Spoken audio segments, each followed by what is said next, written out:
पहलगाम आतंकी हमले ने कश्मीर के टूरिज्म को तहस नहस कर दिया है। आज 1 महीने से ज्यादा समय हुआ है और जहां केंद्र सरकार का जो अटेंशन है वो अमरनाथ यात्रा पे लग रहा है, लेकिन उमर अब्दुल्ला जो अभी लग रहे हैं, he is a man on a mission. इसलिए क्योंकि कल पूरा दिन पहलगाम में थे और सब कुछ किया जो हो सकता था ह्यूमनली पॉसिबल कि यहां से अच्छी मैसेज जाए कि कश्मीर सेफ है। एक अटैक आप जो है पूरे सीजन को डिरेल नहीं कर सकता, डिरेल नहीं कर सकता। आज गुलमर्ग में हम और इस वक्त ये पहला फेज है गंडोला का कंगडोरी। उमर साहब, आप कल से ही लगे हुए हैं, कोशिश पूरी तरह कर रहे हैं, जो भी आपके हाथ में था आप कर रहे हैं। आपको लग रहा है कि कहीं जो है चेंज आने की पॉसिबिलिटी है? जिस तरीके से अभी जो लग रहा है कि यात्रा पे फोकस है, केंद्र की तरफ से ज्यादा जो है इस पे पहल नहीं हो रही है। उम्मीद कहते हैं ना, उम्मीद पे दुनिया कायम है। हम अपने तरफ से जो इकदामात उठा सकते हैं हम उठा रहे हैं, जो हम कोशिश कर सकते हैं कर रहे हैं। बाकी ऊपर वाले तक है। हमारी कोशिशों में कोई कमी नहीं रहेगी। और वैसे भी अगर आप देखें तो हमारी कोशिशों के बिना भी गुलमर्ग खाली तो नहीं है। कल पहलगाम में भी मैंने काफ़ी टूरिस्टों से मेरी खुद मुलाकात हुई, यहाँ आज गुलमर्ग में भी। तो इससे हमें हौसला मिलता है कि हम सही रास्ते पे हैं। और 22 अप्रैल का जो हमला है, उस हमले के तहत हमारा मिशन जो है रुकेगा नहीं। जम्मू कश्मीर को तरक्की के रास्ते पे रखने पे, जम्मू कश्मीर में पूरी तरह से अमन कायम करने में और जम्मू कश्मीर के लोगों को इस अमन का फ़ायदा पहुंचाने में हमारा मिशन जो है वो डीरेल नहीं होगा। और साहब, काफी टफ बैलेंसिंग एक्ट आपके लिए, क्योंकि एक किस्म से ट्रिपल कंट्रोल है यहाँ पे। केंद्र सिक्योरिटी देख रहा है, फिर एलजी की एडमिनिस्ट्रेशन है, यहाँ आप भी हैं, आपसे लोगों को काफी ज्यादा एक्सपेक्टेशंस है, इतना ओवरऑल मैंडेट था। इस वक्त कितना टफ आपको वो हो रहा है? क्योंकि अगर आपके पास सिक्योरिटी सिचुएशन भी होती, आपके पास पुलिस होती, तो ज्यादा बेहतर तरीके से टूरिज्म को जो है वापस ट्रैक पे लाया जा सकता। और जिस तरीके से अमरनाथ यात्रा और टूरिज्म को अलग अलग किया जा रहा है, आपको लगता है वो अक्लमंदी? फिलहाल तो ठीक है। फिलहाल हमारी कोशिश रहनी चाहिए और उस कोशिश में कोई कमी नहीं आनी चाहिए कि अमरनाथ यात्रा जो है वो बिना किसी इंसिडेंट के वो मुकम्मल हो। हमारे तमाम यात्री जो हैं वो आएँ, सही सलामत वहाँ पे जाएं, अपनी हाज़िरी दें और अपने घर वापस जाएं। उसमें किसी तरह की कोई कटौती या किसी तरह की कोई कमी नहीं रहनी चाहिए। बाकी जहाँ तक आपने बात की कि अगर ये होता तो वो होता, चलिए ना, अगर मगर में तो बहुत कुछ हो सकता है। लेकिन फ़िलहाल जो हमारी असलियत है, हमें उस असलियत के तहत अपना काम करना है।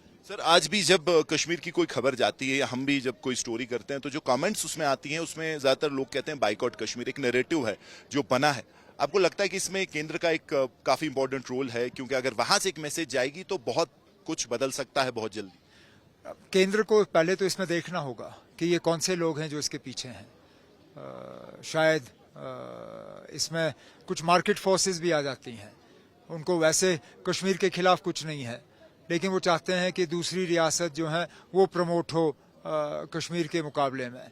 तो कभी कभार ये कम्पिटिटिव बिजनेस इंटरेस्ट भी जो हैं वो लोग सियासत का फ़ायदा लेते हैं। लेकिन तब भी मैं केंद्र हुकूमत और ख़ासकर वज़ीर आज़म साहब और उनका जो दफ्तर है, उनसे गुजारिश करूंगा कि अपने एजेंसीज वगैरह का इस्तेमाल करके पता करें कि ये कौन लोग हैं इस चीज़ के पीछे, और फिर उनके खिलाफ सख्त से सख्त जो है कदम उठाए जाएं। सर, 48 गार्डन्स अगर आप बात करें अभी भी बंद है, तो एक कॉन्ट्राडिक्टरी चीज़ हो जा रही है। क्योंकि अगर आप कोशिश भी कर रहे हैं, मेहनत भी कर रहे हैं, अगर उनको खोलना शुरू नहीं होना चाहिए?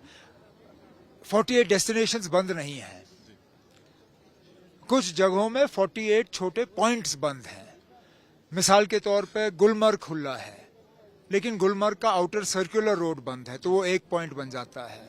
इसी तरह पहलगाम खुला है, लेकिन बेताब बंद है, तो एक पॉइंट बन जाता है। और ज़रूर मैं आपकी बात को बिल्कुल एंडोर्स करता हूँ कि बुरे वक्त में भी हमने ये जगहें बंद नहीं की। 96 जब इलेक्टेड गवर्नमेंट जो है वो वापस आई, तब से लेके आज तक मुझे याद नहीं है कि कभी भी हमने इन डेस्टिनेशंस को बंद किया। आज भी मुझे लगता है कि हमें थोड़ी सी हिम्मत करनी होगी, थोड़ा सा अपना वहाँ पे जो है अपनी प्रेजेंस बनानी होगी और इन जगहों को आहिस्ता आहिस्ता जो है हमें खोलना होगा। लास्ट क्वेश्चन, ये ग्राउंड फीडबैक मैं आपसे शेयर करना चाहता हूं। मैंने लोगों से मिला, खासकर जो पर्यटन जो व्यवसाय है उससे अलग लोग थे। एक तो जुड़े हैं, वो तो ऑब्वियसली सफर कर रहे हैं, लेकिन आम इंसान जो है वो कहता है कि जिस तरीके का जब टूरिज्म बहुत अच्छा चल रहा था तो जो होटेलियर्स हैं, जो भी लोग इससे जुड़े हैं, जिस तरीके का जो उन्होंने रेट रखा था और जिस तरीके से कि लोकल इज नॉट वेलकम, तो वो कह रहे हैं कि there is no kind of love lost tourism industry के लिए। तो आपको लगता है ये जो सब हुआ है इसमें एक जो है टूरिज्म इंडस्ट्री को भी देखना चाहिए कि कैसे इन चीजों पे वो कैप करें, कैसे रेट्स पे कैप करें, कैसे लोकल्स को रेट्स पे कैप क्यों करें? अगर कोई एक होटल के कमरे के लिए 70,000 या 80,000 देने के लिए तैयार है, हम क्यों ना लें? मैं क्यों उस होटल के मालिक को कहूं कि नहीं जी आपको 20,000 लेने हैं? मालदीव्स ने कोई अपने होटलों पे रेट पे कैप नहीं लगाया है, दुबई ने नहीं लगाया है, हम क्यों लगाएं? ये रेट्स जो है ये मार्केट तय करेगी। मुझे रेट से गर्ज नहीं है, मुझे कुछ और चीज़ों से शिकायत है जो मैं शायद मीडिया के जरिए उन पे ज़्यादा बात नहीं करूंगा। वो इंडस्ट्री के साथ मिलके जो है हम दुरुस्त करेंगे। और किसने कहा आपको ना कि लोकल वेलकम नहीं? हमने कब लोकलों को रोका था? आते रहे वीकेंड्स पे, लोकल्स जो हैं वो गुलमर्ग पहलगाम आते रहे, वो गार्डन्स आते रहे। हाँ, सिर्फ ये है कि थोड़ी भीड़ ज्यादा रही। अब कमाने दीजिए लोगों को, उनकी कमाई। ले ऑफ्स पे बात हो रही कि 2-3 ही दिन में इन्होंने सारे जो भी लोग उनसे काम कर रहे थे, हालांकि काफी कमाया, तो कम से कम उनको एक पैकेज या सस्टेन तरीके में, ताकि वो कुछ ढूंढ सके। उस पे काम हो रहा है और कोशिश करेंगे कि एक तरह का हैंड होल्डिंग जो है सपोर्ट हम इनको दें। लास्ट क्वेश्चन सर, अमरनाथ यात्रा होने वाली है, अच्छे से यात्रा हो जाए। सरकार का जो हमें इनपुट्स मिल रहे हैं कि अभी जो ग्राउंड की सिचुएशन है टेरर वाइज, अभी ज्यादा उस पर कॉन्फिडेंस नहीं है। दे वांट कि जो टेरर कमांडर्स हैं, जो फॉरेस्ट में जो एक है, उनके खिलाफ ऑपरेशंस हो, एक स्टेबलाइज हो सिक्योरिटी सिचुएशन, उसके बाद ही जो है टूरिज्म आ सकते हैं, क्योंकि ओवर स्ट्रेच नहीं कर सकते सिक्योरिटी फोर्सेस। आपको किसने कहा ऑपरेशंस नहीं हो रही ना? लगातार हो रही हैं। पिछले दिनों साउथ कश्मीर में ऑपरेशंस हुए, नॉर्थ कश्मीर में हुए। एफटीज की प्रेजेंस है प्रेजेंस, लेकिन वो ऊपर ही रहे तो ठीक है। उनको नीचे आने की इजाजत नहीं होनी चाहिए। उनको नीचे आते आते अगर हमारे ट्रैप में फंसे तो ठीक है, जंगलों में रहें तो एक ना एक दिन वो पकड़े जाएंगे। हमारी बदकिस्मती ये रही कि अगर वो जंगल में ही रहते तो बाइसरन का हमला नहीं होता, लेकिन कहीं ना कहीं वो जंगल छोड़ के नीचे आ गए। उस चीज पे हमें रोक लगानी है। Thank you so much. तो थे उमर अब्दुल्ला, जो कि पूरी कोशिश कर रहे हैं अभी कि कश्मीर से एक पॉजिटिव मैसेज जाए, टूरिज्म का जो रिवाइवल हो उसमें एक पॉजिटिव चीज हो, एक अच्छा जो है ये रोल निभा सके।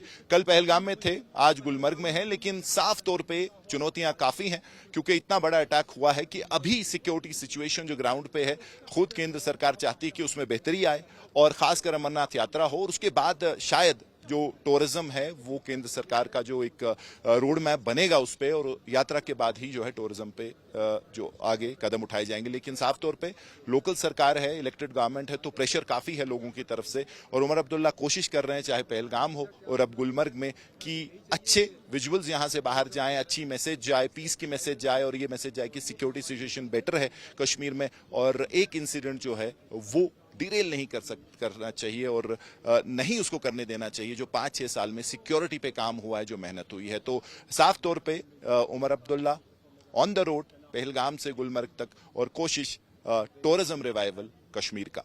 कैंपस से मुजफ्फर अहमद के साथ मीर फरीद, गुलमर्ग गंडोला, आज तक।